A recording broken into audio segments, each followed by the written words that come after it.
Good morning everyone. बाल विकास एवं शिक्षण शास्त्र के इस क्लास में हम आज बहुत ही महत्वपूर्ण टॉपिक कवर करने वाले हैं, जो है बाल विकास के सिद्धांत। पिछले क्लास में हम बाल विकास के विभिन्न आयाम के बारे में पढ़ा। आज हम पढ़ेंगे बाल विकास के विभिन्न सिद्धांत के बारे में, जो विभिन्न कंपटीशन एग्जाम के लिए बहुत ही जरूरी है। टीटी के जो परीक्षा होने वाली है उसमें यह टॉपिक बहुत ही जरूरी है। इस टॉपिक से हो सकता है 1 या 2 क्वेश्चन जरूर आए, इसलिए इस पूरे क्लास को जरूर देख कर जाए। विकास के सिद्धांत के पहला जो सिद्धांत है वो है समान प्रतिमान का सिद्धांत। समान प्रतिमान का सिद्धांत, इसके अनुसार प्रत्येक जाति अपनी जाति के अनुरूप विकास के प्रतिमान का अनुसरण करती है। उदाहरण मानव हाथी। विकास जो होता है एक निश्चित क्रम में होती है, लेकिन भली उसकी गति अलग अलग होती है। जैसे बच्चे पहले सर को संभालना सीखते हैं, बैठना सीखते हैं, उसके बाद चलना सीखते हैं। हो सकता है कि कोई बच्चा जल्दी चलना सीखे और कोई बच्चा लेट में सीखे, लेकिन इसका क्रम एक निश्चित दिशा में होता है। बच्चे पहले संभालना सीखते हैं शरीर को, उसके बाद ही चलना सीखते हैं। ऐसा नहीं होता है कि पहले चलना सीख जाए उसके बाद संभालना सीखे। इसी प्रकार एक समान प्रतिमान का अनुसरण करते हैं, चाहे वो मानव हो या हाथी हो। इसे ही समान प्रतिमान का सिद्धांत कहते हैं। वो दूसरा सिद्धांत है विकास की दिशा का सिद्धांत। बालक का भी जो विकास होता है एक निश्चित दिशा का अनुसरण करती है। विकास की दिशा सिर से पैर की तरफ चलती है। जब हमारी विकास की दिशा सिर से पैर की तरफ होती है, इसे मस्तकोद्मुखी विकास अर्थात सिफेलोकॉर्डल मस्तकोद्मुखी विकास, ये बहुत बार रिपीटेड क्वेश्चन है। विभिन्न कंपटीशन एग्जाम में ये बार बार देखा गया है। ये विकास किस दिशा का अनुसरण करती है? इसमें सिर से पैर के ओर, पैर से सिर की ओर ऐसा होता है। इसमें ना इंग्लिश को याद रखना भी बहुत जरूरी है। सिफेलोकॉर्डल ना, सिफेलोकॉर्डल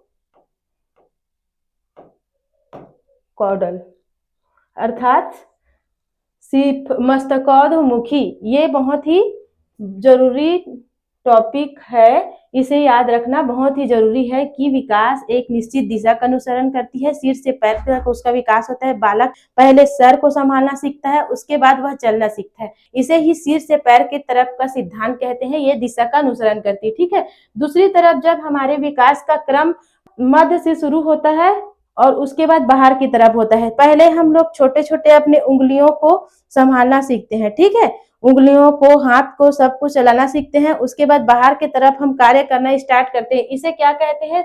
समीप दूराभिमुख सिद्धांत, प्रॉक्सिमो डिस्टल। विकास के जो दिशा होता है वो सिफेलोकॉर्डल, मस्तकोद्मुखी, या फिर समीप से दूर की ओर, केंद्र से मध्य से जो होती है वो बाहर की तरफ हमारे विकास का जो दिशा होती है वो होता है, ठीक है। फिर तीसरा सिद्धांत हमें हम देखते हैं विकास की निरंतरता का सिद्धांत। इसमें एक क्वेश्चन देते हैं कि यह जीवन विकास एक जीवन पर्यंत चलने वाली प्रक्रिया है। इसे विकास के सिद्धांत के अंतर्गत किसमें विभाजित किया गया है? इसे ये क्वेश्चन बार बार रिपीटेड हुआ है, तो उसे हम बोलेंगे कि विकास एक निरंतर चलने वाली क्रिया है। इसे ही निरंतरता का सिद्धांत कहते हैं। वह कभी भी नहीं रुकता।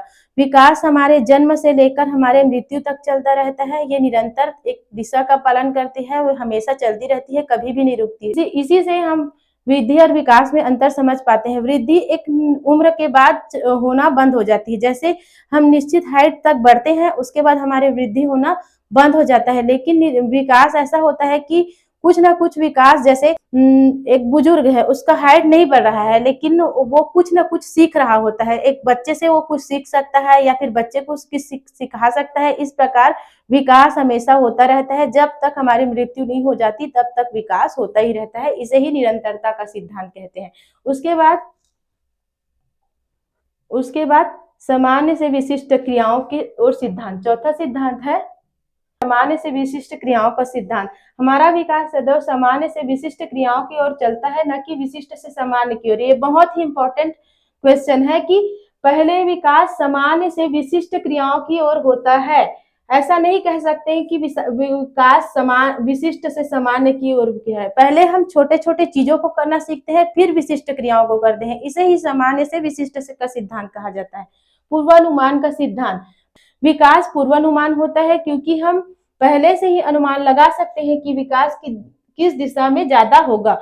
विकास के पूर्वानुमान सिद्धांत के अंतर्गत हम ऐसे अनुमान लगा सकते हैं कि विकास किस दिशा में होगा। जैसे कोई बच्चा को गाना में रुचि है, गाना गाता है वो बच्चा, तो हम कह सकते हैं कि बाद में वो बच्चा बहुत अच्छे से संगीतज्ञ बनेगा, या कोई भी बच्चा क्रिकेट खेलने में या खेल कूद में एक्सपर्ट है, जैसे अच्छा से खेल रहा है तो हम कह सकते हैं कि वो खिलाड़ी बन सकता है। इस प्रकार हम विकास के पहले से ही अनुमान लगा सकते हैं कि बच्चे जो कर रहा है उसके अनुसार आगे उसका क्या विकास होगा। इसे ही हम पूर्वानुमान का सिद्धांत कहते हैं। आगे हम देखते हैं विकास की छठवां सिद्धांत है विकास के एकीकरण का सिद्धांत। बच्चों के एकीकरण का गुण पाया जाता है जब हम किसी एक काम को करने के लिए अपने हाथ पैरों को एक साथ मिलाकर काम करते हैं, वह एकीकरण का सिद्धांत करते हैं। विकास के विभिन्न जो पक्ष होते हैं, जैसे शारीरिक विकास, मानसिक विकास और नैतिक विकास, विभिन्न आयाम के बारे में हमने पिछले कक्षा में पढ़ा। उसमें हमने देखा कि सभी विकास एक दूसरे से जुड़े हुए हैं, इसे ही विकास के एकीकरण का सिद्धांत कहते हैं। जैसे कोई बच्चा भाषा अच्छे से बोल पाता है तो उसका सामाजिक विकास अच्छे से होता है, वह अच्छे से चल पाता है तो उसमें आत्मनिर्भरता होती है, और अगर वह बच्चा चल नहीं पाता है तो उसमें आत्मनिर्भरता का गुण नहीं पाते और कुंठित हो जाता है कि मैं अच्छे से अपना काम नहीं कर पाता हूँ। ठीक है, इसी प्रकार विकास के विभिन्न पक्ष एक दूसरे में जुड़े हुए हैं, इसे ही विकास के एकीकरण का सिद्धांत कहते हैं। अब विकास के सातवां सिद्धांत है व्यक्तिगत भिन्नता का सिद्धांत। बच्चों के विकास के व्यक्तिगत भिन्नता के अनुसार चलता है। किसी में विकास की गति तेज तो किसी में कम होती है। विकास ऐसा होता है कि हर व्यक्ति में अलग अलग प्रकार के होते हैं। जैसे छोटा बच्चा होता है, कोई बच्चा 1 साल में चलना शुरू करता है तो कोई 14 से 15 माह में चलना शुरू करता है। इसकी गति विभिन्न बच्चों में, विभिन्न व्यक्तियों में अलग अलग होती है। किसी की रुचि अलग है तो किसी की रुचि अलग है, तो वो अपने काम को किसी को खेलने में अच्छा लगता है तो किसी को पढ़ने में अच्छा लगता है, तो उसका विकास उसी के अनुरूप होता है। इस प्रकार हर एक की रुचि और हर एक के विकास के दौर होते हैं, वो अलग अलग होते हैं, इसे ही व्यक्तिगत भिन्नता का सिद्धांत कहते हैं। अब 8वां जो सिद्धांत है उसमें वर्तुलाकार बनाम रेखीय प्रगति का सिद्धांत। विकास कभी भी रेखीय नहीं होता है, ये बहुत ही इंपॉर्टेंट है। रेखीय नहीं होता है मतलब वह कभी भी सीधी रेखा में नहीं चलता, कभी उसकी गति धीमी तो कभी तेज होती है। जैसे विकास है ये, इसमें इसकी गति जो होती है ऐसे सीधी रेखा का गमन नहीं करती, जैसे विकास ऐसे होते। वर्तुलाकार मतलब ऐसे, कभी कम तो कभी ज्यादा, तो कभी कम फिर कभी ज्यादा।